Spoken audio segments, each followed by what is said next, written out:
Hi hello ನಮಸ್ಕಾರ. ನಾನು ನಿಮ್ಮ ಪ್ರೀತಿಯ ಸುನೀತಾ ಪವನ್. ಎಲ್ಲರೂ ಹೇಗಿದ್ದೀರಾ? ಹೋಪ್ ಎಲ್ಲರೂ ಚೆನ್ನಾಗಿದ್ದೀರಾ ಅಂತ ಅಂದ್ಕೊಂಡು ನಾನು ಕೂಡ ತುಂಬಾ ಚೆನ್ನಾಗಿದ್ದೀನಿ. ಇವತ್ತಿನ ನಿನ್ನ ಜೊತೆ ನನ್ನ ಕತೆ ಸೀರಿಯಲ್ ಸಂಚಿಕೆನ ಶುರು ಮಾಡ್ತಾ ಇದ್ದೀನಿ. ಶುರು ಮಾಡೋದಕ್ಕಿಂತ ಮುಂಚೆ ಇವತ್ತು ಕೊನೆವರೆಗೂ ವಿಡಿಯೋನ ನೋಡಿ. ಯಾಕೆ ಅಂತಂದರೆ ಇನ್ನು ಅಜಿತ್ ಬಂದಾಯಿತು. ಸುಮಾರು ಜನ ಅಜಿತ್ ಇಲ್ದಲೇ ವಿಡಿಯೋ ನೋಡೋಕ್ಕೆ ಸ್ವಲ್ಪ ಬೋರ್ ಅನ್ನಿಸ್ತಾ ಇತ್ತು. ಸೊ ಇನ್ಮೇಲೆ ತುಂಬ ಚೆನ್ನಾಗಿರುತ್ತೆ, ಇವರಿಬ್ಬರು ಕ್ಯೂಟ್ ಜೋಡಿ ಅಂತಲೇ ಹೇಳ್ಬೋದು. ಸೊ ಒಂದಾಗ ಟೈಮ್ ಕೂಡ ಹತ್ತಿರ ಬಂದಿದೆ, ಯಾಕೆಂದರೆ ಅಗ್ರಿಮೆಂಟ್ ಮ್ಯಾರೇಜ್ ಕೂಡ ಆಲ್ರೆಡಿ ಟೈಮ್ ಮುಗ್ದೋಗಿದೆ. ಸೊ ನೋಡಬೇಕು ಏನಾಗುತ್ತೆ ಏನು ಕತೆ ಅಂತ ಹೇಳ್ಬಿಟ್ಟು ನಿಂಗವಜ್ಜಿ ಕೂಡ ಇವಳು ಮಾನಸ್ವಿನಿ ಅಂತ ಪರಿಚಯ ಮಾಡಿಕೊಟ್ಟಿದ್ದಾರೆ. ಇಲ್ಲಿ ಅಜಿತ್ ಕೂಡ ಸಿಗಾಕೊಂಡಿದ್ದಾನೆ ನಿಂಗವಜ್ಜಿ ಕೈಲಿ. ಭೂಮಿ ಅಂತ ಹೇಳೋಕ್ಕೆ ಪ್ರಯತ್ನ ಪಡ್ತಿದ್ದಾನೆ ನಿನ್ನೆ ಸಂಚಿಕೆಯಲ್ಲಿ. ಸೊ ನಿನ್ನೆ ಅಪ್ಲೋಡ್ ಮಾಡಿರಲಿಲ್ಲ, ಯಾರು ಕೂಡ ಬೇಜಾರು ಮಾಡ್ಕೊಬೇಡಿ. ಸೊ ಇನ್ನು ಮತ್ತೆ ಬಂದುಬಿಟ್ಟು ಇವತ್ತು ಫ್ಲಿಪ್ಕಾರ್ಟಲ್ಲಿ ಒಂದು 2 ಪ್ರಾಡಕ್ಟ್ನ ನಾನು ಬೈ ಮಾಡಿದ್ದೆ, ಅದು ಕೂಡ ವಿಡಿಯೋನ ಹಾಕಿದ್ದೀನಿ. ಸೊ ಯಾರಿಗಾದರೂ ಇಂಟ್ರೆಸ್ಟ್ ಇದ್ದರೆ ಡಿಸ್ಕ್ರಿಪ್ಷನಲ್ಲಿ ನಾನು ಲಿಂಕ್ನ ಹಾಕಿರ್ತೀನಿ, ನೀವು ಖಂಡಿತ ಬೈ ಮಾಡ್ಬೋದು, ಆಫರ್ ನಡೀತಾ ಇದೆ. ಸೊ ಬನ್ನಿ ಈಗ ಶುರು ಮಾಡೋಣ. ಶುರು ಮಾಡೋದಕ್ಕಿಂತ ಮುಂಚೆ ನನ್ನ ಚಾನಲ್ನ ಇನ್ನು ಯಾರೆಲ್ಲ ಸಬ್ಸ್ಕ್ರೈಬ್ ಮಾಡ್ಕೊಂಡಿಲ್ವೋ ಸಬ್ಸ್ಕ್ರೈಬ್ ಮಾಡ್ಕೊಳ್ಳಿ. ವಿಡಿಯೋ ಇಷ್ಟ ಆದರೆ ಒಂದು ಲೈಕ್ ಮಾಡಿ ಆಯಿತಾ. ಸೊ ಇನ್ನೇನು ಅಜಿತ್ತು ಭೂಮಿನ ಹೆಗಲ ಮೇಲೆ ಕೈ ಹಾಕ್ಕೊಂಡು ಅಜ್ಜಿ ಮುಂದೆ ನಾನು ಹೆಂಡ್ತಿ ಅಂತ ಪರಿಚಯ ಮಾಡ್ಕೊಳಕ್ಕೆ ಹೋಗಿರ್ತಾನೆ. ಸೊ ತೆಗೆ ಫಸ್ಟ್ ಕೈ ಅಂತೇಳಿ ಗದ್ರು ಬಿಡ್ತಾರೆ ಅಜ್ಜಿ. ಗದ್ರಿದ ತಕ್ಷಣ ಅಜಿತ್ನಿಗೆ ತುಂಬಾ ಶಾಕ್ ಆಗುತ್ತೆ. ಏನು ಮಾಡ್ತಿದ್ದಾರೆ ಇಲ್ಲಿ ಅನ್ನೋದೇ ಗೊತ್ತಾಗ್ತಾರಲ್ಲ, ಯಾಕೆಂದರೆ ಅವನಿಗೆ ಹೇಳೋಕ್ಕೆ ಅವಕಾಶನೇ ಸಿಕ್ಕಿರಲ್ಲ ಮನೆಯವರೆಲ್ಲರೂ ಕೂಡ.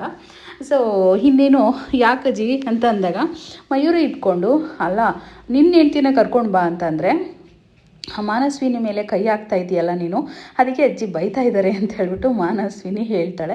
ನನ್ನ ಹೆಂಡ್ತಿನ ಅಂತೇಳಿ ಅಜಿತ್ ಕನ್ಫ್ಯೂಷನ್ ಆಗಿಬಿಟ್ಟಿರ್ತಾನೆ. ಏನು ಅಂತಂದರೆ ಇಲ್ಲಿ ದೊಡ್ಡ ಕನ್ಫ್ಯೂಷನ್ಸು, ಏಕೆಂದರೆ ಅಜಿತ್ ಬಂದಿರ್ತಾನೆ. ಬಂದ ತಕ್ಷಣ ಭೂಮಿ ನನ್ನ ಹೆಂಡ್ತಿ ಅಂತ ಪರಿಚಯ ಮಾಡ್ಕೊಡೋಕೆ ಹೋಗಿದ್ದಾಗ ನಿಂಗಜ್ಜಿ ಹತ್ರ, ಸೊ ಇನ್ನು ಅವಳು ಮಾನಸ್ವಿನಿ ಅಂತ ನಿಂಗವಜ್ಜಿಗೆ ಪರಿಚಯ ಮಾಡಿಕೊಟ್ಟಿರ್ತಾರೆ. ಸೊ ಹಾಗಾಗಿ ಇಲ್ಲಿ ತುಂಬ ಕನ್ಫ್ಯೂಷನ್ ಸ್ಟಾರ್ಟ್ ಆಗಿಬಿಟ್ಟಿರುತ್ತೆ. ಅಲ್ಲ ಕಣೋ ಸೋದರ ಮಾವನ ಮಗಳು ಅಂತ ಹೇಳ್ಬಿಟ್ಟು ಸಲ್ಗೆಯಿಂದ ಅವಳ ಮೇಲೆ ಹೆಗಲ ಮೇಲೆ ಕೈ ಹಾಕ್ಕೊಂಡು ಪರಿಚಯ ಮಾಡಿಕೊಡ್ತೀಯ, ನಿನ್ಗೆ ಎಷ್ಟು ಧೈರ್ಯ ಅಂತ ಹೇಳ್ಬಿಟ್ಟು ಅಜ್ಜಿ ಬೈತಾ ಇರ್ತಾರೆ. ಸೊ ನಾನು ಆ ರೀತಿ ಮಾಡೋದನ್ನ ಅಂತೇಳಿ ಅಜಿತ್ ಮತ್ತೆ ಕನ್ಫ್ಯೂಷನ್ ಮಾಡ್ಕೊಳ್ತಲೇ ಇರ್ತಾನೆ. ಇನ್ನು ಮನೆಯವರೆಲ್ಲ ಅವಾಯ್ಡ್ ಮಾಡಬೇಕು ಅಂತ, ಬ್ರೋ ನೀನು ಇವಾಗ ಬಂದಿದ್ಯಾ, ಫಸ್ಟು ಟೀ ಕಾಫಿ ಏನಾದರೂ ಕುಡಿಯುವಂತೆ, ರೆಸ್ಟ್ ಮಾಡುವಂತೆ ಅಂತ ನಚ್ಚಿ ಒಂದು ಕಡೆ ಹೇಳ್ತಾ ಇರ್ತಾನೆ. ಸಂಗೀತ ಕೂಡ ಅದೇ ರೀತಿ ಕರಿತಾ ಇರ್ತಾಳೆ. ರಾಮಣ್ಣ ಅಂತೂ ಗೋವಿಂದ ಗೋವಿಂದ ಅಂತ ಹೇಳ್ತಲೇ ಇರ್ತಾನೆ.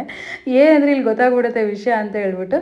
ಸೊ ಇನ್ನೇನು ನಚ್ಚಿ ಕೊನೆಗೆ ಬಂದುಬಿಟ್ಟು ಬಾ ಬ್ರೋ ನೀವು ಫಸ್ಟು ಬಾ ಬ್ರೋ ಅಂತ ಹೇಳ್ಬಿಟ್ಟು ಕೈ ಹಿಡ್ಕೊಂಡು ಹೇಳ್ಕೊಂಡು ಹೋಗೇ ಬಿಡ್ತಾನೆ. ಇನ್ನು ಫೈನಲ್ಲಿ ಇಲ್ಲಿರೋರೆಲ್ಲ ತುಂಬ ಆತರದಿಂದ ಸರಿ ಆಗಿದ್ರೆ ಹೋಗೋಣ ಅಂತೇಳಿ ಮಾನಸ್ವಿನೂ ಅಷ್ಟೇ ಶಾರದಮ್ಮನ ಕರ್ಕೊಂಡು ಹೊರಟೋಗ್ತಾಳೆ.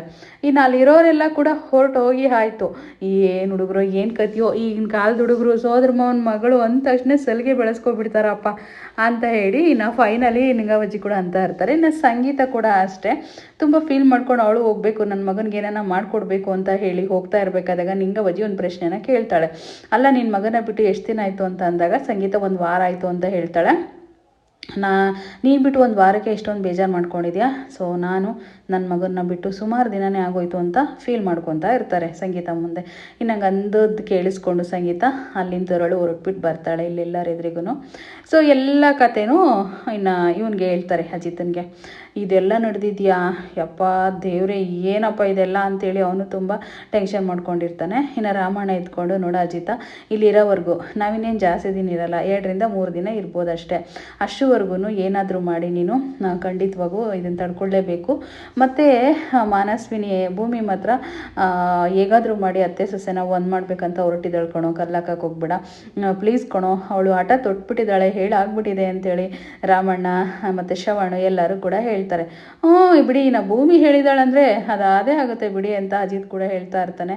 ಮಯೂರಿ ಇದ್ಕೊಂಡು ಕಾಲು ಎಳಿತಾ ಇರ್ತಾಳೆ. ಏನಪ್ಪ ನನ್ನ ಹೆಂಡ್ತಿನ ಬಿಟ್ಟಿರೋಕ್ಕಾಗಲ್ಲ ಅಂತ ತುಂಬ ಗಾಬರಿ ಆಗ್ತಿದೆಯಾ, ಏನು ಕತೆ ಅಂತ ಹೇಳ್ಬಿಟ್ಟು ಮಯೂರಿ ಹೇಳ್ತಾ ಇರ್ತಾಳೆ. ಸೊ ಹಾಗಿದ್ರೆ ಎಲ್ಲರೂ ಕೂಡ ಹೋಗೋಣ ಬನ್ನಿ, ಅವರು ಸುಮಾರು ದಿನ ಆಗಿದೆ, ಒಬ್ರಿಗೊಬ್ರು ಮಾತಾಡೋದು ತುಂಬಾ ಇರುತ್ತೆ, ಇಬ್ಬರು ಕೂಡ ಮಾತಾಡ್ಕೊಳ್ಳಿ ಅಂತ ಅಲ್ಲಿಂದ ಹೊರಟೋಗ್ತಾರೆ. ಸಂಗೀತ ಮಾತ್ರ ಮಗನ ನೋಡಿಕೊಂಡು ಸರಿ ಆಯಿತು ಹಾಗಾದರೆ ಮಾತಾಡುವಂಥ ಒಂದು ಮುತ್ತು ಕೊಟ್ಬಿಟ್ಟು ಮಗನಿಗೆ ಹೋಗ್ತಾಳೆ.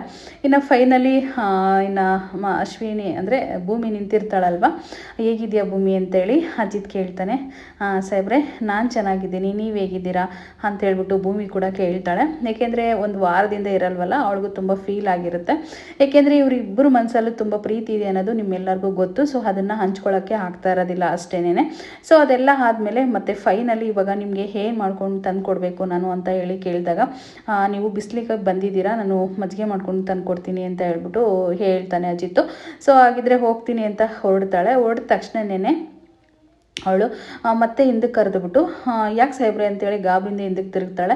ಸೊ ಏನೋ ಹೇಳ್ತಾನೆ ಅಂತೇಳಿ ಭೂಮಿಗೆ ಅನಿಸ್ತಾ ಇರುತ್ತೆ. ಆದರೆ ಅವ್ನು ಹೇಳೋದು ಏನು ಗೊತ್ತಾ, ಹಿಂಗೇನೇನೋ ಹಿಡ್ಕೊಂಡು ಏನಿಲ್ಲ ಭೂಮಿ, ಅದು ಶುಂಠಿನ ಸ್ವಲ್ಪ ಜಾಸ್ತಿ ಕುಟ್ಟಿ ಹಾಕೊಂಡು ತಂದುಕೊಡು ಅಂತ ಹೇಳ್ಬಿಟ್ಟು ಹೇಳಿದಾಗ ಅವಳಿಗೆ ಒಂಥರ ಫೀಲ್ ಮಾಡಿಕೊಂಡು ಅಷ್ಟೇನಾ, ಆಗಿದ್ರೆ ಸರಿ ಆಯಿತು ಹಾಕೊಂಡು ತಂದುಕೊಡ್ತೀನಿ ಅಂತ ಮತ್ತೆ ಅಂತ ಇರ್ತಾಳೆ. ಅವಳಿಗೆ ಆ ಥರ ಏನಾದರೂ ಹೇಳ್ಕೊತಾರೇನೋ ಸಾಹೇಬ್ರು ಅಂತೇಳಿ. ಸೊ ಅದೇನಂತ ಕೇಳ್ತಾಳೆ ಇರ್ತಾಳೆ. ಆದರೆ ಅವನು ಹೇಳೋದಿಲ್ಲ. ಹೇಳ್ಬೇಕನ್ನೋದೇ ಅವ್ನ ಮನಸ್ಸಲ್ಲಿ ಇದ್ರೂ ಕೂಡ ಹೇಳೋಕ್ಕಾಗ್ತಾ ಇರಲ್ಲ. ಸೊ ಅವಳು ಮಜ್ಜಿಗೆ ತರೋಣ ಅಂತ ಹೋಗ್ತಾಳೆ. ಇನ್ನು ಅಲ್ಲಿಂದ ಹೋದ ತಕ್ಷಣ ಅಜಿತ್ ಇದ್ಕೊಂಡು ಇವಳು ಮನಸ್ಸಲ್ಲಿ ಏನೋ ಓಡ್ತಾ ಇದೆ, ಬಟ್ ಅವಳೇನೋ ಚೇಂಜಸ್ ಆಗಿದ್ದಾಳೆ ಅಂತ ಅನ್ನಿಸ್ತಾ ಇದೆ. ಅವಳಿಗೆ ಮಜ್ಜಿಗೆ ತರ್ತೀನಿ ಅಂತ ಹೋದ್ಲ, ಇಲ್ಲಾಂದ್ರೆ ಯಾಕೆ ಹೋದ್ಲು, ಸಿಟ್ಟು ಮಾಡ್ಕೊಂಡು ಹೋದ್ಲಲ್ಲ ಅಂತ ಅಜಿತ್ ಅಂದ್ಕೊಳ್ತಾ ಇರ್ತಾನೆ. ಇನ್ನು ಫೈನಲಿ ದೇವೇನಿಗೆ ಬೇರೆ ಮಗಳಿಗೆ ಬೇರೆ ಟಾಸ್ಕ್ ಕೊಟ್ಟಿರ್ತಾಳಲ್ಲ ಅಜ್ಜಿ ಅಡುಗೆ ಮಾಡೋಕ್ಕೆ. ಅವರು ಕೂಡ ಒಲೆಯಲ್ಲಿ ಅನ್ನ ಸಾರು ಪಲ್ಯನ ಮಾಡಿ ಎಲ್ಲರಿಗೂ ಊಟ ಬಡಿಸ್ಬೇಕಂತ ತಂದು ಇಟ್ಟಿರ್ತಾರೆ. ಇನ್ನು ಅದೆಲ್ಲ ಆದಮೇಲೆ ಎಲ್ಲ ಮಸಿ ಬಳ್ಕೊಂಡಿರ್ತಾಳೆ ದೇವಿಯನಿ. ಇವಳು ಒಂದು ಕಡೆ ಎಲ್ಲ ಹಿಟ್ಟುಗಳೆಲ್ಲ ಮುಖಕ್ಕೆಲ್ಲ ಬಳ್ಕೊಂಡಿರ್ತಾಳೆ ಅಂಜು. ಇನ್ನು ಫೈನಲಿ ಸಂಗೀತ ಭೂಮಿ ಇದ್ಕೊಂಡು ನಾವು ಊಟ ಬಡಿಸ್ತೀವಿ, ನೀವು ರೆಸ್ಟ್ ಮಾಡಿ ಹೋಗಿ ಅಂತ ಅಂದಾಗ ಇಲ್ಲ ನಾವೇ ಬಡಿಸ್ತೀವಿ, ನಾವೇ ಇಡ್ತೀವಿ ಊಟಕ್ಕೆ ಅಂತ ದೇವಿಯನಿ ಮತ್ತು ಇವರು ಕೂಡ ಹೇಳ್ತಾರೆ. ಮತ್ತು ಪ್ರಾಡಕ್ಟ್ ಬಗ್ಗೆ ಇವತ್ತು ಹೇಳುವಂಥದ್ದು ಏನು ಅಂತಂದರೆ, ಈ ಟಾಪ್ ಬಂದುಬಿಟ್ಟು ಲಾಂಗ್ ಗೌನ್. ಇದು ನಿಜವಾಗೂ 100ಗೆ 100 ಕೊಡ್ತೀನಿ, ಅಷ್ಟು ಕ್ವಾಲಿಟಿ ಇದೆ ಅಂತಲೇ ಹೇಳ್ಬೋದು. ಮುಂದೆ ಬಂದುಬಿಟ್ಟು ಬಾಕ್ಸ್ ಟೈಪ್ ಇರುತ್ತೆ, ಆ್ಯಕ್ಚುಲಿ ಬೆಲ್ ಸ್ಲೀವ್ ಕೊಟ್ಟಿರ್ತಾರೆ ಮತ್ತು ಲೆಂತಿಯಾಗಿ ಕೂಡ ಇರುತ್ತೆ. ಮತ್ತು ಇಲ್ಲಿ ಮುಂದೆ ಬಂದುಬಿಟ್ಟು ನರ್ಗೆಗಳನ್ನ ಪ್ರೊವೈಡ್ ಮಾಡಿರ್ತಾರೆ, ಕೆಳಗಡೆ ಕೂಡ ಒಂದು ಬಾಟಮಲ್ಲಿ ಆ ನರ್ಗೆಗಳನ್ನ ಪ್ರೊವೈಡ್ ಮಾಡಿರ್ತಾರೆ. ಲೆಂತಿಯಾಗಿ ಕೂಡ ಇರುತ್ತೆ. ಇದು ಫ್ರಾಕ್ ಟೈಪ್ ಕೂಡ ನಾವು ಯೂಸ್ ಮಾಡ್ಬೋದು, ಲೆಗಿನ್ಸ್ ಆದರೂ ಹಾಕ್ಬೋದು, ಇಲ್ಲಾಂತಂದರೆ ಹಾಗೆ ಒಂದು 40 ವೇರ್ ಕೂಡ ಹಾಕೊಂಡು ಹೋಗ್ಬೋದು, ಅಷ್ಟು ಚೆನ್ನಾಗಿರುತ್ತೆ ಈ ಡ್ರೆಸ್ಸು. ಸೊ ಇದ್ರ ಪ್ರೈಸು 338 ರೂಪಾಯಿ ಆಗುತ್ತೆ. ಇದರಲ್ಲಿ 2 ಕಲರ್ ಆಪ್ಷನ್ ಅಲ್ಲ, 3 ಕಲರ್ ಆಪ್ಷನ್ ಇದೆ. ಸೊ ನಾನು ಇದರಲ್ಲಿ 2 ಬೈ ಮಾಡಿದ್ದೆ ಅಷ್ಟೇ. ಸೊ ಅದನ್ನು ಕೂಡ ನಿಮಗೆ ಹೇಳ್ತೀನಿ ಯಾವ ಕಲರ್ ಅಂತ ಹೇಳ್ಬಿಟ್ಟು. ನಿಜವಾಗೂ ಪ್ರಿಟಿಯಾಗಿ ಕಾಣಿಸ್ತೀರ ಅಂತಲೇ ಹೇಳ್ಬೋದು ಈ ಡ್ರೆಸ್ನ ಹಾಕೊಂಡ್ರೆ. ನಾನು ಸ್ವಲ್ಪ ದಪ್ಪ ಇದ್ದೀನೋ ಏನೋ ಗೊತ್ತಾಗ್ತಿಲ್ಲ, ನನಗೆ ಕೈ ಸ್ವಲ್ಪ ದಪ್ಪ ಕಾಣಿಸ್ತಿದೆ ಅಷ್ಟೇ. ಸೊ ಸೈಜ್ ಬಂದ್ಬಿಟ್ಟು ನಿಮಗೆ ಎಸ್ಸಿಂದ ಅಪ್ ಟು XXL ಸೈಜ್ವರೆಗೂ ಅವೈಲೇಬಲ್ ಇದೆ. ಸೊ ನೆಕ್ಸ್ಟ್ ಕಲರ್ ಬಂದ್ಬಿಟ್ಟು ಬ್ಲ್ಯಾಕ್ನ ನಾನು ಪರ್ಚೇಸ್ ಮಾಡಿದ್ದೆ. ಇದು ಕೂಡ ಅಷ್ಟೇ ಸೇಮ್ ಬಾಕ್ಸ್ ಟೈಮ್ ಬಂದ್ಬಿಟ್ಟು ಬೆಲ್ ಸ್ಲೀವ್ನ ಕೊಟ್ಬಿಟ್ಟು, ಸೊ ಪ್ರಿಟಿಯಾಗಿ ನೋಡಿ ಎಷ್ಟು ಚೆನ್ನಾಗಿದೆ. ಇದೆಲ್ಲ ಬಂದ್ಬಿಟ್ಟು ನಿಮಗೆ ಬಟರ್ಫ್ಲೈ ಆಗಿರುತ್ತೆ. ಸೊ ಎಷ್ಟು ಚೆನ್ನಾಗಿದೆ ಅಂತಂದರೆ ನಿಜವಾಗೂ ನಂಗೆ ಸಕ್ಕತ್ತು ಇಷ್ಟ ಆಯಿತು. ಎರಡೂ ಬೈ ಮಾಡಿದ್ದೆ ನಾನು XL ಬೈ ಮಾಡಿಬಿಟ್ಟಿದ್ದೆ, ಸ್ವಲ್ಪ ದೊಡ್ಡದಾಯಿತು. ನಾನು ಮಿಷನ್ ಇರೋದ್ರಿಂದ ಸ್ಟಿಚ್ ಹಾಕ್ಕೊಂಡಿದ್ದೆ. ಸೊ ಫಿಟ್ಟಿಂಗ್ ನೀಟಾಗಿ ಕೂತಿದೆ. ನೀವು ಸೈಜ್ನ ನೋಡಿ ತೊಗೊಳ್ಳಿ, ಯಾಕೆಂದರೆ ಸ್ವಲ್ಪ ಸ್ಟ್ಯಾಂಡರ್ಡ್ ಸೈಜೇ ಬರುತ್ತೆ ಇದರಲ್ಲೆಲ್ಲ. ಫ್ಲಿಪ್ಕಾರ್ಟಲ್ಲಿ ಕೂಡ ತುಂಬ ಆಫರ್ ನಡೀತಾ ಇದೆ. ನಿಮಗೆ ಡಿಸ್ಕ್ರಿಪ್ಷನಲ್ಲಿ ನಾನು 2 ಲಿಂಕ್ನೂ ಹಾಕಿರ್ತೀನಿ. ಕ್ಲಿಕ್ ಮಾಡಿದ್ರೆ ಖಂಡಿತ ನಿಮಗೆ ಫ್ಲಿಪ್ಕಾರ್ಟ್ಗೆ ಕರ್ಕೊಂಡು ಹೋಗುತ್ತೆ. ನಿಮಗೆ ಯಾವ ಕಲರ್ ಬೇಕೋ ಅದನ್ನ 3 ಕಲರ್ ಇರುತ್ತೆ, ಪರ್ಚೇಸ್ ಮಾಡ್ಕೊಳ್ಳಿ. ಲ್ಯಾವೆಂಡರ್ ಕಲರ್ ಕೂಡ ಒಂದು ಎಕ್ಸ್ಟ್ರಾ ಇದೆ. ಸೊ ನಿಜವಾಗೂ ಸುಳ್ಳು ಹೇಳ್ತಾ ಇಲ್ಲ, ನಿಮಗೆ ತುಂಬ ಚೆನ್ನಾಗಿದೆ ಕ್ವಾಲಿಟಿ ಅಂತೂ. ಮಿಸ್ ಮಾಡಿದೆ, ಬೈ ಮಾಡಿ ಅಂತ ಹೇಳ್ತಾ. ಸೊ ಇನ್ನೇನು ಇಲ್ಲಿ ಅಜ್ಜಿ ಕೂಡ ತುಂಬ ಕನ್ಫ್ಯೂಷನ್ಸಿಂದ ಇರ್ತಾರೆ. ಅಂದರೆ ಊಟ ಹೇಗೆ ಮಾಡಿದಾರೋ ಏನೋ ದೇವಿಯಾನಿ ಅಂಜು ಅಂದ್ಕೊಂಡು. ಸರಿ ನೀವೇನು ಊಟ ಬಡಿಸ್ಬೇಡಿ, ನಿಮ್ಮನ್ನು ನೋಡಿದ್ರೆ ನಮಗೆ ಊಟ ಮಾಡಬೇಕೋ ಬೇಡ ಅಂತ ಅನ್ನಿಸ್ತಿದೆ, ಅಷ್ಟು ಮಸಿ ಬಳ್ಕೊಂಡಿದ್ದೀರ ಮುಖಕ್ಕೆಲ್ಲ. ಫಸ್ಟ್ ಹೋಗಿ ಫ್ರೆಶ್ ಅಪ್ ಆಗಿ ಬಟ್ಟೆಗಳನ್ನ ಚೇಂಜ್ ಮಾಡ್ಕೊಂಡು ಬನ್ನಿ, ಊಟ ಏನಾದರೂ ಉಳ್ತಿದ್ರೆ ತಿನ್ನಿ, ಇಲ್ಲಾಂದರೆ ಮಲ್ಕೊಳ್ಳಿ ಅಂತೇಳಿ ಅಜ್ಜಿ ಹೇಳ್ತಾರೆ. ಅದನ್ನು ಕೇಳಿಸ್ಕೊಂಡು ದೇವೇನಿ ತುಂಬ ಫೀಲ್ ಮಾಡಿಕೊಂಡು ಊಟ ಉಳ್ದಿದ್ದೀ ಇಲ್ಲ ಅಂತ ಹೇಳಿದ್ರಲ್ವ, ಸೊ ಹಾಗಾಗಿ ಹೋಗ್ತಾರೆ. ಇನ್ನು ಬಾ ಮೊಮ್ಮಗನೇ ನೀನು ಕೂಡ ಊಟ ಮಾಡು ಅಂತ ಹೇಳಿ ಕರೀತಾರೆ ಅಜಿತ್ನ. ತೊಡೆ ಮೇಲೆ ಕೂತ್ಕೊಳ್ಳೋಣ ಅಂತ ಅನ್ಕೊಂಡಿದ್ದೆ, ಆದರೆ ಪಕ್ಕದಲ್ಲೇ ಕೂತ್ಕೋತೀನಿ ಅಂತ ಅಜಿತ್ ಕೂಡ ಕೂತ್ಕೊಂಡು ಊಟನ ಶುರು ಮಾಡ್ಕೊತಾರೆ. ಇನ್ನು ಭೂಮಿ ಹಾಗೆ ಸಂಗೀತ ಕೂಡ ಎಲ್ಲರಿಗೂ ಊಟ ಬಡಿಸ್ತಾರೆ. ಮತ್ತು ಅಜ್ಜಿ ಇದ್ಕೊಂಡು ಕೇಶವ ಆಂಬುಲೆನ್ಸ್ ನಂಬರ್ ಇದೆಯೇನೋ ನಿನ್ನ ಹತ್ರ ಅಂದಾಗ ಇಲ್ಲಿರೋರೆಲ್ಲ ಶಾಕ್ ಆಗ್ತಾರೆ. ಯಾಕೆ ಅಂತ ಹೇಳಿ ಕೇಳಿದಾಗ ಏನಿಲ್ಲ ಕಣೋ, ಇವ್ರು ಹೇಗೆ ಅಡುಗೆ ಮಾಡಿದಾರೋ ಏನು ಕಥೆಯೋ ಗೊತ್ತಿಲ್ಲ, ಹಾಗಾಗಿ ಏನಾದರೂ ಹುಷಾರಿಲ್ಲ ಅಂತಂದರೆ ಬೇಗ ಆಂಬುಲೆನ್ಸ್ಗೆ ಫೋನ್ ಮಾಡ್ಬೋದಲ್ವಾ, ಸೊ ಹಾಗಾಗಿ ಹೇಳಿದೆ ಅಂತ ನಿಂಗೆ ಅಜ್ಜಿ ಹೇಳ್ತಾರೆ. ಇದೆಯಮ್ಮ ಅಂತೇಳಿ ಎಲ್ಲರೂ ಕೂಡ ನಗ್ತಾರೆ. ಅದೆಲ್ಲ ಆದಮೇಲೆ ಇವನು ಅಜಿತ್ ಸುಮ್ಮನಿರೋದ್ಬಿಟ್ಟು ಹೆಂಡ್ತಿಗೆ ಸನ್ನೆ ಮಾಡ್ತಾ ಇರ್ತಾನೆ, ಏನೇನೋ ಸನ್ನೆ ಮಾಡ್ತಾನೆ. ಈ ಅಜ್ಜಿ ನೋಡ್ಬಿಡ್ತಾರೆ, ಮತ್ತು ಚಂದ್ರಿಕನ ಒಂದು ಕಡೆ ನೋಡ್ತಾರೆ. ಅದೆಲ್ಲ ನೋಡಿ ಆದಮೇಲೆ ಏನೋ ಅವ್ರಿಗೆ ಸನ್ನೆ ಮಾಡ್ತೀಯಲ್ಲೋ, ಯಾಕೋ ಆ ತಿರಿ ಸನ್ನೆ ಮಾಡ್ತಿದ್ಯಾ ಅಂತೇಳಿ ಗದರ್ಕೊಬಿಡ್ತಾಳೆ. ಅದೇನಿಲ್ಲ, ಸುಮ್ಮನೆ ನೀರು ಕೇಳ್ತಾ ಇದ್ದೆ, ನೀರು ಅಂತೇಳಿ ಯಾಮರಿಸ್ತಾ ಇರ್ತಾನೆ. ನೀರಾ ತಗೊಳಪ್ಪ, ನೀರು ಇಲ್ಲಿ ಪಕ್ಕದಲ್ಲೇ ಇದೆ ಕುಡಿ ಅಂತ ಹೇಳ್ಬಿಟ್ಟು ಸಂಗೀತ ತಂದು ನೀರನ್ನ ಕೊಡ್ತಾಳೆ. ಇನ್ನು ಫೈನಲಿ ಚಂದ್ರಿಕಾ ಕೂಡ ಅಷ್ಟೇ ಒಂಥರ ನೋಡ್ತಾ ಇರ್ತಾಳೆ ಅವರಿಬ್ಬರನ್ನ ಕೂಡ. ಅಲ್ಲ ಕಣಪ್ಪ, ಕೆಳಗಡೆನೇ ನೀರಿದೆ ನೋಡು, ತಗೊಂಡು ಕುಡಿ ಅಂತ ಚಂದ್ರಿಕಾ ಹೇಳ್ತಾಳೆ. ಇನ್ನು ಸಂಗೀತ ಬಂದ್ಬಿಟ್ಟು ತಗೊಳ್ಳೋ ಅಂತೇಳಿ ಹಿಂಗೆ ಕೆನ್ನೆಗೆ ಅಂದ್ಬಿಟ್ಟು ನೀರನ್ನ ಕೊಡ್ತಾಳೆ. ಸೊ ಅವನು ಕೂಡ ನೀರನ್ನ ಕುಡಿತಾನೆ. ಹೇಗಾದರೂ ಮಾಡಿ ನಾನು ಹತ್ರ ಕರಿಲೇಬೇಕು ಭೂಮಿನ ಅನ್ನೋದು ಅಜಿತ್ನ ಪ್ಲ್ಯಾನ್ ಆಗಿರುತ್ತೆ. ಸೊ ಇನ್ನು ಫೈನಲಿ ಏನೋ ಒಂದು ಮಾಡಿಬಿಡ್ತಾನೆ. ನೀರು ಅದರಲ್ಲಿ ಖಾಲಿ ಆಗಿಬಿಟ್ಟಿರುತ್ತೆ. ಭೂಮಿ ಇದ್ಕೊಂಡು ನಾನು ನೀರು ತೊಗೊಂಡು ಬರ್ತೀನಿ ಅಂತೇಳಿ ಚಂಬಲಿರೋ ನೀರು ತೊಗೊಂಡೋಗಿ ಕೊಡ್ತಾಳೆ, ನೀರು ಹಾಕಿ ಗ್ಲಾಸಲ್ಲಿ ಕೊಡ್ತಾಳೆ. ಅವನೇನು ಪ್ಲ್ಯಾನ್ ಮಾಡ್ತಾನೆ ಗೊತ್ತಾ? ಸೊ ನೀರು ಕುಡಿಸ್ಬೇಕಾದಾಗೇ ಫೈನಲಿ ಅಲ್ಲಿ ಬಂದು ನೋಡಿ ಅಲ್ಲಿ ಅಂತೇಳಿ ಕಿರ್ಚ್ಕೊತಾನೆ. ಅಲ್ಲೆಲ್ಲರೂ ಕೂಡ ಎಲ್ಲಿ ಅಂತೇಳಿ ಎಲ್ಲರೂ ಆ ಕಡೆ ನೋಡಿದ ತಕ್ಷಣ ಇವಳಿಗೆ ತುತ್ತನ್ನ ಇಟ್ಬಿಡ್ತಾನೆ ಬಾಯೊಳಗಡೆ. ಯಾಕೆಂದರೆ ಫಸ್ಟ್ನೇ ತುತ್ತು ಯಾವಾಗಲೂ ಭೂಮಿಗೆ ಅಲ್ವಾ ಅಂದ್ಬಿಡ್ತಿರೋದು. ಸೊ ಹಾಗಾಗಿ ಇನ್ನು ಎಲ್ಲಿ ಅಂತ ಅಂದಾಗ ನಾನು ನೋಡಿದಾಗ ಅಲ್ಲಿ ಇತ್ತು, ಇವಾಗ ಇಲ್ಲ, ಮಾಯವಾಗಿ ಹೋಗಿದೆ ಅಂತೇಳಿ ಅಜಿತ್ ಹೇಳ್ತಾನೆ. ಹಂಗೆ ಅಂದ ತಕ್ಷಣ ಇನ್ನೆಲ್ಲರೂ ಕೂಡ ಊಟನ ಶುರು ಮಾಡ್ಕೊತಾರೆ. ಅದನ್ನು ಸಂಗೀತ ಮಾತ್ರ ನೋಡ್ತಾ ಇರ್ತಾಳೆ, ಇವನು ಈ ಪ್ಲ್ಯಾನ್ ಮಾಡಿದ್ದ ಅಂತ ಹೇಳ್ಬಿಟ್ಟು. ಇನ್ನೇನು ಎಲ್ಲರೂ ಖುಷಿಯಿಂದ ಊಟ ಮಾಡ್ತಾರೆ. ಮತ್ತು ಊಟ ಹೇಗಿದೆ ಏನು ಅಂತ ಅಂದಾಗ ಇಲ್ಲಿ ಅಜಿತ್ ಇದ್ಕೊಂಡು ನಮ್ಮ ಅತ್ತೆನೇ ಚೆನ್ನಾಗೇ ಮಾಡಿರ್ತಾರೆ ಅಡುಗೆ ಅಜ್ಜಿ, ಏನೂ ಟೆನ್ಷನ್ ಮಾಡ್ಕೋಬೇಡಿ, ಆರಾಮಾಗಿ ಊಟ ಮಾಡಿ ಅಂದಾಗ ಅದು ಹೇಗೋ ಇದೆ, ಊಟ ಮಾಡಲೇಬೇಕಲ್ವಾ, ಊಟ ಮಾಡಿಲ್ಲ ಅಂದರೆ ಹೇಗೆ ಹೊಟ್ಟೆ ತುಂಬೋದು ಅಂತೇಳಿ ಅಜ್ಜಿ ಹೇಳ್ತಾ ಇರ್ತಾರೆ. ಇನ್ನು ಅದೆಲ್ಲ ಆದಮೇಲೆ ಇನ್ನು ನಿಂಗವಜ್ಜಿ ಇದ್ಕೊಂಡು ಅಲ್ಲ ಕಣೆ, ಅವಳು ಏನೋ ಮಾತಾಡೋಕ್ಕೋಸ್ಕರ ಸಾಹೇಬ್ರೆ ಅಂದ್ಬಿಡ್ತಾಳೆ ಭೂಮಿ. ಯಾವುದದು ಸಾಹೇಬ್ರೆ ಅಂತ ಹೇಳಿ ತುಂಬ ಕನ್ಫ್ಯೂಷನ್ ಆಗ್ಬಿಟ್ಟಿರುತ್ತೆ. ಎಲ್ಲರಿಗೂ ಕೂಡ ಭಯ ಶುರುವಾಗುತ್ತೆ ಇಲ್ಲಿ. ಆವಾಗ ಏನೋ ಒಂದು ಮ್ಯಾನೇಜ್ ಮಾಡಬೇಕಲ್ವ. ಅಜಿತ್ ಇದ್ಕೊಂಡು ಅದೇನು ಗೊತ್ತಾ, ನಾನು ಪೊಲೀಸ್ ಕೆಲಸ ಮಾಡ್ತೀನಲ್ವ, ಸೊ ಹಾಗಾಗಿ ಸಾಹೇಬ್ರೆ ಅಂತಾಳೆ ನನ್ನ ಅಂತ ಹೇಳ್ಬಿಟ್ಟು ಅಜಿತ್ ಹೇಳ್ತಾನೆ. ಆಗ ಅಜ್ಜಿ ಇದ್ಕೊಂಡು ಒಂದು ಕೆಲಸ ಮಾಡು ಸಾಹೇಬ್ರೆ, ಅದೇನು ಸಾಹೇಬ್ರೆ ಅಂದ್ಕೊಂಡು ಒಂದು ಕೆಲಸ ಮಾಡಿ, ನಿನ್ಗೆ ಏನಾಗಬೇಕು, ಅವರು ನಿಮ್ಮ ಅತ್ತೆ ಮಗ ಅಲ್ವಾ, ನೀನು ಮಾವ ಅಂತ ಕರಿಬೇಕು ಅಂತ ಹೇಳ್ಬಿಟ್ಟು ಹೇಳ್ಕೊಡ್ತಾಳೆ. ಮಾವನ ಇದು ಒಂಥರ ಚೆನ್ನಾಗಿದೆ ಅಂತ ಅಜಿತ್ ಹೇಳ್ತಾನೆ. ಹಾಗಾದರೆ ಈಗಲೇ ಮಾವ ಅಂತ ಕರಿ, ಇನ್ಮೇಲೆ ಮಾವ ಅಂತಲೇ ಕರಿಬೇಕು ನೀನು ಅಂತ ಅಜ್ಜಿ ಹೇಳ್ಕೊಡ್ತಾಳೆ. ಸೊ ಅವಾಗ ಭೂಮಿ ಇಟ್ಕೊಂಡು ಹೇಗಪ್ಪ ಮಾತಾಡೋದು ಅನ್ನೋದು ಅವಳಿಗೆ ತುಂಬ ನಾಚಿಕೆ ಆಗಿರುತ್ತೆ. ಆದರೂ ಕೂಡ ಭೂಮಿ ಮಾಮ ಅಂತ ಕರೆದು ಬಿಡ್ತಾಳೆ. ಕರೆದ ತಕ್ಷಣ ಅಜಿತ್ನಿಗೆ ಎಷ್ಟು ಚೆನ್ನಾಗಿದೆಯಪ್ಪ ಕೇಳೋಕೆ, ಇದು ಒಂಥರ ತುಂಬ ಆನಂದವಾಗಿದೆ ಅಂತೇಳಿ ತುಂಬ ಖುಷಿ ಪಡ್ತಾ ಇರ್ತಾನೆ. ಹಂಗೆ ಇವಳು ಕೂಡ ತುಂಬಾ ಖುಷಿ ಪಟ್ಕೊಂಡು ನಾಚಿಕೆ ಪಟ್ಕೊಂಡೇ ಹೇಳ್ತಾ ಇರ್ತಾಳೆ. ಸೊ ಇನ್ನೊಂದ್ಸರಿ ಅಜ್ಜಿ ಇನ್ನೊಂದ್ಸರಿ ಎನ್ನೆ ಮಾವ ಅಂತ ಹೇಳ್ಬಿಟ್ಟು ಅಂತೇಳಿ ಹೇಳ್ತಾಳೆ ನಿಂಗವಜ್ಜಿ. ನೋಡಿ ಎಷ್ಟು ಚೆನ್ನಾಗಿದೆ ಕೇಳಿಸ್ಕೊಳ್ಳೋಕ್ಕೆ ಅಂತ ಹೇಳಿದಾಗ ಇನ್ನೊಂದ್ಸರಿ ಮಾಮ ಅಂತೇಳಿ ಕರೀತಾಳೆ, ಮಾವ ಅಂತ ಕರೀತಾಳೆ, ಮಾಮ ಅನ್ನಲ್ಲ. ಅದನ್ನು ಕೇಳಿಸ್ಕೊಂಡು ಮತ್ತೆ ಅಜಿತ್ನಿಗೆ ತುಂಬಾ ಖುಷಿಯಾಗಿ ಎಲ್ಲರೂ ಕೂಡ ಖುಷಿಯಿಂದ ಇರ್ತಾರೆ. ಇನ್ಮೇಲೆ ಇದೇ ರೀತಿ ನೀನು ಮಾವ ಅಂತಲೇ ಕರಿಬೇಕು, ಅದೇನದು ಸಾಹೇಬ್ರೆ ಅಂದ್ಕೊಂಡು ಅಂತ ಹೇಳ್ಬಿಟ್ಟು ಹೇಳ್ತಾರೆ.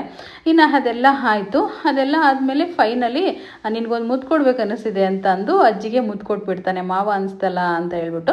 ಸೊ ಅಜ್ಜಿ ಕೂಡ ತುಂಬಾ ಖುಷಿ ಪಡ್ತಾರೆ ಮೊಮ್ಮಗ ಮುದ್ದು ತೊಗೊಂಡು.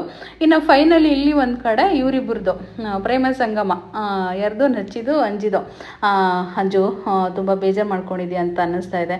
ಏಕೆಂದರೆ ನಿಂಗವಜ್ಜಿ ನಿನ್ನ ಬೈದಂಗೆಲ್ಲ ನಾನು ಸಪೋರ್ಟಿಯಾಗಿ ಮಾತಾಡೋಣ ಅಂತ ಬತ್ತಿದೆ, ಆದರೆ ನಾನೇನಾದ್ರು ಮಾತಾಡಿದ್ರೆ ಇಲ್ಲಿ ಸಂಬಂಧಗಳೇ ಹಾಳಾಗುತ್ತೆ ಅಂತ ನಾನು ಮಾತಾಡ್ತಾ ಇರಲಿಲ್ಲ. ಸೊ ಸಾರಿ ಅಂತ ಹೇಳ್ಬಿಟ್ಟು ಸಾರಿನ ಕೇಳ್ತಾನೆ. ಸೊ ಇರು ನಚ್ಚು, ಏನು ಟೆನ್ಷನ್ ಇಲ್ಲ, ಏನೂ ಆಗಲ್ಲ ಅಂತ ಹೇಳಿದಾಗ ಅವಳ ಕೈನ ಯಾಕೆ ನೋಡ್ಬಿಡ್ತಾನೆ, ಗಾಯ ಆಗಿಬಿಟ್ಟಿರುತ್ತೆ. ಏನಿದೆಲ್ಲ ಈಗ ಮಾಡ್ಕೊಂಡಿದ್ಯಾ, ನನಗೆ ಹೇಳೋಕ್ಕಾಗಲಿಲ್ವಾ ನಿನಗೆ ಅಂತ ನಚ್ಚಿ ಕೇಳಿದಾಗ ಏನಿಲ್ಲ ಬಿಡು ಅಂತ ಅಂದಾಗ ಇರು ಒಂದು ನಿಮಿಷ ಅಂತೇಳಿ ಹೋಗಿ ಆಯಿಲ್ಮೆಂಟ್ನ ತೊಗೊಂಡು ಬಂದು ಹಚ್ತಾನೆ. ತುಂಬ ಆಲ್ರೆಡಿ ಇಬ್ಬರಿಗೂ ಪ್ರೀತಿ ಹುಟ್ಟಿರುತ್ತೆ. ಸೊ ಹುಡ್ತಾ ಇರುತ್ತೆ. ಏಕೆಂದರೆ ಒಂದು ಮನುಷ್ಯನಿಗೆ ಒಬ್ಬರ ಮೇಲೆ ಪ್ರೀತಿ ಹುಟ್ಟಿದ ಮೇಲೆ ಇನ್ನೊಬ್ಬರ ಮೇಲೆ ಪ್ರೀತಿ ಹುಟ್ಟಬಾರ್ದು ಅನ್ನೋದೇನಿಲ್ವಲ್ಲ. ಸೊ ಎರಡನೇ ಪ್ರೀತಿ ಅಂತ ಅಂಜು ಕೂಡ ಸ್ವಲ್ಪ ಆಲ್ರೆಡಿ ಪ್ರೀತಿ ಹುಟ್ಟಿದೆ. ಆ್ಯಕ್ಚುಲಿ ಅಜಿತ್ ಮೇಲೆ ಅವಳಿಗೆ ತುಂಬ ಪ್ರೀತಿ ಇತ್ತು. ಈಗ ನಚ್ಚಿ ಮೇಲೆ ಕೂಡ ಪ್ರೀತಿ ಹುಡ್ತಾ ಇದೆ. ಸೊ ಇನ್ನೇನು ತುಂಬ ಅನ್ಯೂನ್ಯತೆಯಿಂದ ಅವರು ಕೂಡ ಇಬ್ಬರು ಆಯಿಲ್ಮೆಂಟ್ನ ಹಂಚ್ಕೊಂಡಿರ್ತಾರೆ. ಇನ್ನು ಇಲ್ಲಿ ಈ ನವಜೋಡಿಗಳು ಇದ್ಕೊಂಡು ಒಂದು ಮಾತಾಡಬೇಕು ಅಂತ ಭೂಮಿ ಕರ್ಕೊಂಡು ಬಂದಿರ್ತಾಳೆ ಅಜಿತ್ನ. ಸಾಹೇಬ್ರೆ ನಿಮ್ಮ ಹತ್ರ ನಾನು ಇವತ್ತು ಮನಸ್ಸು ಬಿಚ್ಚಿ ಮಾತಾಡಬೇಕು ಅಂತ ಹೇಳಿದಾಗ ಅದೇನು ಹೇಳು ಭೂಮಿ ಅಂತ ಅಂದಾಗ ನೋಡು ನಾನು ಸೈಡಿಗೆ ಕರ್ಕೊಂಡು ಬಂದಿರೋದು ಯಾಕೆ ಗೊತ್ತಾ ಸಾಹೇಬ್ರೆ, ನಮ್ಮ ಮದುವೆಗಿರೋ ದಿನ ಟೈಮ್ ಮುಗ್ದೋಗಿದೆ ಅಲ್ವಾ ಅಂದಾಗ ಅಜಿತ್ ಇದ್ಕೊಂಡು ಹೌದು ಭೂಮಿ ಮುಗ್ದೋಗಿದೆ ಅಂತ ಹೇಳಿದಾಗ ಮತ್ತೆ ನಾವಿಬ್ಬರು ಗಂಡ ಹೆಂಡತಿ ಅನ್ನಿಸ್ಕೊಳ್ಳೋದ್ರಲ್ಲಿ ಯಾವುದೋ ಪ್ರಯೋಜನ ಇಲ್ವಲ್ಲ. ನಾವೇನೇ ಮಾಡಿದ್ರು ಏನೇ ಅಂದರೂ ಕೂಡ ನಾವು ಮನಸ್ಸು ವಿರುದ್ಧವಾಗಿ ಮಾತಾಡಬೇಕಾಗುತ್ತೆ.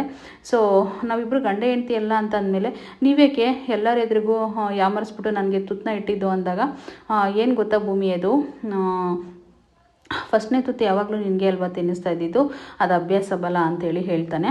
ಸೊ ಹೇಗಾದರೂ ಮಾಡಿ ಅವನ ಮನಸ್ಸಲ್ಲಿರೋದನ್ನ ಪ್ರೀತಿ ತಿಳ್ಕೊಬೇಕಂತ ಭೂಮಿ ತುಂಬಾ ಪ್ರಯತ್ನ ಪಡ್ತಾಳೆ. ಆದರೆ ಅಜಿತ್ ಮಾತ್ರ ಯಾವುದಕ್ಕೂ ಕರ್ಗೋದೇ ಇಲ್ಲ. ಸೊ ಮತ್ತು ಆಗಿದ್ದರೆ ನಾವು ಮುಂದುವರ್ಸೋದು ಬೇಡ ಸಾಹೇಬ್ರೆ ಇದನ್ನು ಅಂತ ಹೇಳಿ ಮತ್ತೆ ಭೂಮಿ ಹೇಳ್ತಾಳೆ. ಸೊ ಸಾಹೇಬ್ರೆ ನಿಮ್ಮ ಮನಸ್ಸಲ್ಲಿ ಏನಿದೆ ಅಂತ ಹೇಳ್ಬಿಡಿ ಸಾಹೇಬ್ರೆ, ನಾನೇನು ಅಂದ್ಕೊಳ್ಳೋದಿಲ್ಲ, ನಾನೇನು ಅಂದ್ಕೊಳ್ಳೋಕ್ಕೂ ಇಷ್ಟಪಡೋದಿಲ್ಲ ಅಂತ ಹೇಳ್ಬಿಟ್ಟು ಹೇಳಿದಾಗ ಏನಿಲ್ಲ ಭೂಮಿ ಅದು ಅಂತ ಅಂದಾಗ ಮತ್ತು ಇನ್ನು ಅಜಿತು ಹೇಳಬೇಕು ಅಂತ ಫೈನಲಿ ಹೇಳೋಕ್ಕೆ ಅಂತ ಹೋಗ್ತಾನೆ. ಹೋಗ್ತಾನೆ. ಅಲ್ಲೇನೋ ಸೌಂಡ್ ಆಗುತ್ತೆ ಒಂದು ಗಾಡಿದು. ಅಷ್ಟರಲ್ಲೇ ಯಾರೋ ಬಂದರು ಅಂತ ಹೋಗಿಬಿಡ್ತಾಳೆ ಭೂಮಿ. ಹೋದ ತಕ್ಷಣ ಜಾರ್ಬಿಟ್ಟು ಅವ್ನಿಗೆ ಹೋಗಿ ಮತ್ತೆ ಕಿಸ್ ಕೊಡ್ತಾಳೆ. ಅದು ಕಿಸ್ ಕೊಟ್ಟ ತಕ್ಷಣವೇ ತುಂಬಾ ಫೀಲಿಂಗ್ ಮಾಡ್ಕೊಂಡು ಒಬ್ರಿಗೊಬ್ರು ಮುಖ ನೋಡ್ಕೊತಾರೆ. ಅವ್ನ ಕೆನ್ನೆ ಮೇಲೆ ಹಂಗೆ ಲಿಫ್ಟಿಕ್ಕಿಂದು ಮಾರ್ಕ್ ಬೇರೆ ಬಿದ್ದಿರುತ್ತೆ. ಸೊ ಅದನ್ನು ನೋಡಿಕೊಂಡು ತುಂಬ ಫೀಲ್ ಮಾಡಿಕೊಂಡು ಭೂಮಿ ಒಂಥರ ಹೆಂಗೆ ಗೊತ್ತಾ, ಅಟ್ರಾಕ್ಷನ್ನು ಮದುವೆ ಅಂತ ಆಗಿದ್ದಾರೆ, ಆದರೆ ಪ್ರೀತಿ ಅನ್ನೋದು ತುಂಬ ಹುಟ್ಟಿದೆ, ಹೇಳ್ಕೊಳಕ್ಕಾಗ್ತಾ ಇರಲ್ಲ. ಸೊ ಇವರಿಬ್ರು ಹಿಂಗೆ ಇರಬೇಕಾದಾಗ ಇಲ್ಲಿ ಇವರಿಬ್ರು ಬಂದುಬಿಡ್ತಾರೆ. ಯಾರು ನಚ್ಚಿನೂ ಅಂಜು ಅಯ್ಯೋ ನಾವೇನು ನೋಡಿಲ್ಲ ಏನು ನೋಡಿಲ್ಲ ಅಂತ ಗಾಬರಿ ಪಡ್ತಾ ಇರ್ತಾರೆ. ಅವ್ರು ಅಷ್ಟರಲ್ಲೇ ಇಲ್ಲೇನು ನಡೆದಿಲ್ಲ ಕಣ್ರೋ, ಕೂಲ್ ಅಂತ ಅಜಿತ್ ಹೇಳ್ತಾ ಇರ್ತಾನೆ. ಸೊ ಬ್ರೋ ಸಾರಿ ಬ್ರೋ, ನೀವು ಬೇರೆ ಒಂದು ವಾರದಿಂದ ಇರಲಿಲ್ಲ, ಇಲ್ಲಿ ಪ್ರೇಮ ಪಯಣ ನಡೀತಾ ಇತ್ತು, ಸೊ ನಾವು ಬಂದ್ಬಿಟ್ವಿ ಬೇಗ ಅಂದಾಗ ಏನೂ ನಡೆದಿಲ್ಲಪ್ಪ ಅಂತ ಹೇಳ್ತಾ ಇದೀಯ, ಆದರೆ ಕೆನ್ನೆ ಮೇಲೆ ನೋಡು ಅಂತ ಅಂದಾಗ ಆಗ ಭೂಮಿ ಇದ್ಕೊಂಡು ಆ ಲಿಫ್ಟಿಗೆ ಮಾರ್ಕ್ ಆಗಿರುತ್ತಲ್ವ ಅಜಿತನ ಕೆನ್ನೆ ಮೇಲೆ ಅದನ್ನು ಒರೆಸ್ತಾರೆ. ಒರೆಸಿದಾದ್ಮೇಲೆ ಈ ಟೈಮಲ್ಲಿ ಒಂದು ಸಾಂಗ್ ರವಿಚಂದ್ರ ಮಾಮಂದು ನೆನಪಾಗ್ತಿದೆ ನನಗೆ ಅಂತ ಹೇಳಿದಾಗ ಆವಾಗ ಅಂಜುನು ನಚ್ಚಿ ಇಬ್ಬರು ಆ ಸಾಂಗ್ನ ಪ್ಲೇ ಮಾಡ್ತಾರೆ. ಇದಕ್ಕೇನಾದರೂ ಡುಯೆಟ್ ಸಾಂಗ್ ಅಂತಲೇ ಹೇಳ್ಬೋದು. ಸೊ ನಾನು ಸಾಂಗ್ ಹೇಳೋಕ್ಕೆ ಬರ್ತಾಯಿಲ್ಲ ಅಷ್ಟೇ. ಆಗ ಆ ಸಾಂಗ್ನೆಲ್ಲ ಪ್ಲೇ ಮಾಡಿದ್ಮೇಲೆ ಇವರು ತುಂಬ ನಾಚಿಕೆ ಪಡ್ಕೊಂಡು ತುಂಬಾ ಮುಜುಗರ ಪಡ್ಕೊತಾ ಇರ್ತಾರೆ. ಸೊ ಭೂಮಿ ಇದ್ಕೊಂಡು ನಾನು ಹೋಗ್ತೀನಪ್ಪ, ಅಜ್ಜಿ ಯಾರಾದರೂ ನೋಡಿಬಿಟ್ರೆ ಕಷ್ಟ ಅಂತ ಅವಳ ಕಡೆ ಅವಳು ಹೊರಟೋಗ್ತಾಳೆ. ಇವನು ನಾನು ಹೋಗ್ತೀನಿ ಅಂತ ಇವನು ಕೂಡ ಈ ಕಡೆ ಬಂದುಬಿಡ್ತಾನೆ. ಸೊ ನಾಳೆ ಅಂತೂ ತುಂಬ ಚೆನ್ನಾಗಿರುತ್ತೆ. ಈ ವಿಡಿಯೋನ ಇಲ್ಲಿಗೆ ಎಂಡ್ ಮಾಡ್ತಾ ಇದ್ದೀನಿ. ಸೊ ನಾಳೆ ಇಬ್ಬರು ಡುಯೆಟ್ ಸಾಂಗ್ ಹಾಕೋದಂತೂ ಸತ್ಯ. ಸೊ ಏನಾಗುತ್ತೆ ಏನು ಕತೆ ಅನ್ನೋದು ನಾಳೆಯ ಸಂಚಿಕೆಯಲ್ಲಿ ನೋಡಬೇಕಾಗುತ್ತೆ ನಾವೆಲ್ಲರೂ ಕಾದು. ಸೊ ತುಂಬ ಚೆನ್ನಾಗಿತ್ತು ಅಂತ ಅನಿಸುತ್ತೆ ಇವತ್ತು ಸೀರಿಯಲು. ವಿಡಿಯೋ ಪೂರ್ತಿ ನೋಡಿದ್ದೀರಾ ಅಂತ ಅಂದ್ಕೊಂಡಿದ್ದೀನಿ. ಖಂಡಿತ ವಿಡಿಯೋ ಪೂರ್ತಿ ನೋಡಿದರೆ ನನ್ನ ಚಾನಲ್ನ ಸಬ್ಸ್ಕ್ರೈಬ್ ಮಾಡ್ಕೊಂಡಿಲ್ಲ ಅಂತಂದರೆ ಸಬ್ಸ್ಕ್ರೈಬ್ ಮಾಡ್ಕೊಳ್ಳಿ. ಹಾಗೆ ಪ್ರಾಡಕ್ಟ್ ಬೇಕು ಅಂತಂದರೆ ಡಿಸ್ಕ್ರಿಪ್ಷನಲ್ಲಿ ಲಿಂಕ್ನ ಹಾಕಿರ್ತೀನಿ, ಬೈ ಮಾಡಿ ಅಂತ ಹೇಳ್ತಾ ಥ್ಯಾಂಕ್ ಯು.